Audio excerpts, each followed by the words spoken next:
Le métier de biologiste consiste à étudier la vie, comme son nom l'indique. Ça peut être étudier la vie des plantes, étudier la vie des animaux. Je suis microbiologiste, c'est-à-dire que je m'intéresse à la vie des micro-organismes, plus particulièrement aux bactéries, ici à l'INRA de Jouan-Josas. Bonjour Caroline, salut Benoît, ça va? Salut Françoise.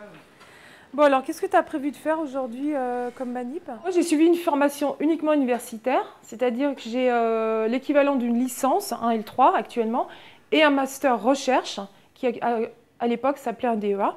Et ensuite, j'ai fait une thèse de 3e cycle. Depuis plus tard en enfance, je suis vraiment intéressée par la biologie. Et au fur et à mesure des années, au collège puis au lycée, j'ai découvert que le métier de chercheur existait. Et à ce moment-là, en terminale, mon objectif professionnel, en fait, c'était d'être chercheur en génétique humaine. Ce qui m'intéressait vraiment, c'était de guérir les gens à ce moment-là.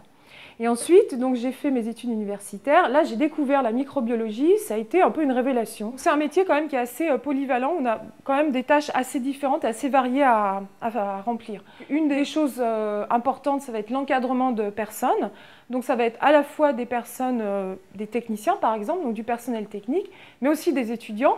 Il y a une part très importante bien sûr qui est la réalisation des manipulations. Je vais observer mes bactéries au microscope. Donc tout d'abord, je vais mettre la lame. Une des tâches importantes de notre métier aussi, c'est la rédaction. Donc ça va être à la fois la rédaction d'articles scientifiques, ça va être la rédaction de projets. Donc c'est des projets scientifiques qui sont rédigés en réponse à des appels d'offres qui peuvent être du ministère ou des appels d'offres de partenaires industriels.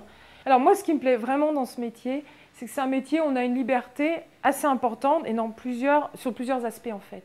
Donc la liberté dans les sujets de recherche. On a aussi une liberté dans l'organisation aussi, de ces journées, de la façon dont on organise son travail. Le bémol, moi, que je pourrais mentionner quand même par rapport à ce métier, c'est qu'en fait, il y a de plus en plus peut-être d'administratifs. On est amené à faire des projets. Et faire des projets, ce n'est pas uniquement écrire de la science. Ça va être aussi faire des fiches financières, régler des problèmes administratifs. Alors les qualités qui sont importantes pour exercer ce métier, à mon sens, sont tout d'abord un esprit de curiosité développé.